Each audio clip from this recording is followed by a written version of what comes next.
श्री भगवान उवाच अशोच्यानन्न शोचस्त्वं प्रज्ञावादांश भाससे गतासून गताशुंच नानुशोचन्ति पंडिताः। श्री भगवान ने कहा, हे अर्जुन, तू शोक ना करने योग्य मनुष्यों के लिए शोक करता है और पांडित्यपूर्ण बातें भी करता है। जो विद्वान होते हैं वे ना ही जीवित ना ही मृत के लिए शोक करते हैं।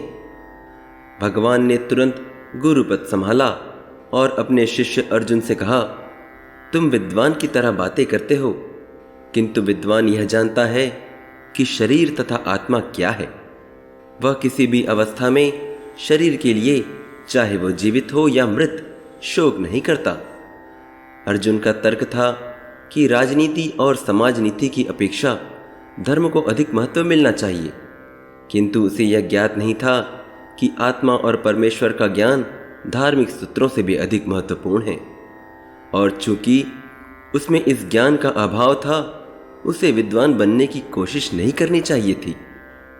इसलिए वह शोक के लिए सर्वथा अयोग्य वस्तु के लिए शोक कर रहा था। यह शरीर जन्मता है और आज या कल उसका विनाश निश्चित है, अतः शरीर उतना महत्वपूर्ण नहीं जितना कि आत्मा है। जो इस तथ्य को जानता है वह असली विद्वान है, और इसलिए वह किसी भी प्रकार के शोक से ग्रसित नहीं होता।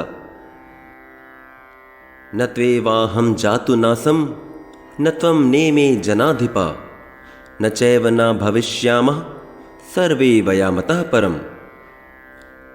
देहिनोऽस्मिन् यथा देहे कौमारं यौवनं जरा तथा देहांतरप्राप्तिर् धीरस्तत्र न मुह्यति। हे अर्जुन, ऐसा कभी नहीं हुआ कि किसी काल में मैं नहीं था या तू नहीं था या ये समस्त राजा नहीं थे, और ना ऐसा है कि भविष्य में हम सब नहीं रहेंगे। जैसे जीवात्मा के इस देह में बाल्यावस्था, तरुणावस्था और फिर वृद्धावस्था होती है, उसी प्रकार मृत्यु होने पर आत्मा नया शरीर धारण कर लेती है। धीर पुरुष ऐसे परिवर्तन से मोहित नहीं होते। मित्रों, यह सब काल का फेर है, लेकिन सामान्य मनुष्य के लिए यह समझ पाना आसान नहीं है। इसके लिए श्री कृष्ण जैसे महान गुरु की आवश्यकता होती है, जो शरीर और आत्मा के अंतर को समझा सके और इस कालचक्र को भी, जो हमारे जीवन में निरंतर चलता रहता है। श्री कृष्ण समझा रहे हैं कि परिवर्तन प्रकृति का नियम है जो निरंतर चलता रहता है। हम जो भी हैं या जो भी परिस्थितियां अभी हैं वो अगले पल नहीं होंगी, उसमें परिवर्तन अवश्य होगा। यह जरूरी नहीं कि वो आपको दिखे या महसूस हो।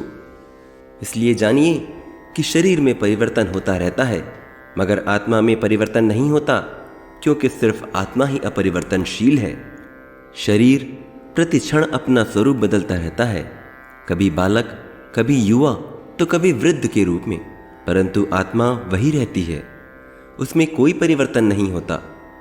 यह आत्मा शरीर के मृत्यु के पश्चात नए शरीर को धारण कर लेती है, चाहे फिर वो शरीर आध्यात्मिक हो या भौतिक।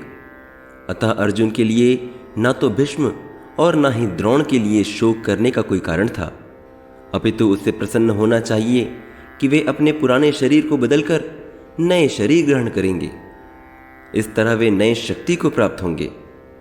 इस प्रकार शरीर परिवर्तन से जीवन में किए कर्मों के अनुसार सुख या कष्ट भोग का लेखा हो जाता है। चूंकि भीष्म और द्रोण साधु पुरुष थे, इसलिए अगले जन्म में उन्हें आध्यात्मिक शरीर ही प्राप्त होंगे। अतः ऐसी दशा में शोक का कोई कारण नहीं था।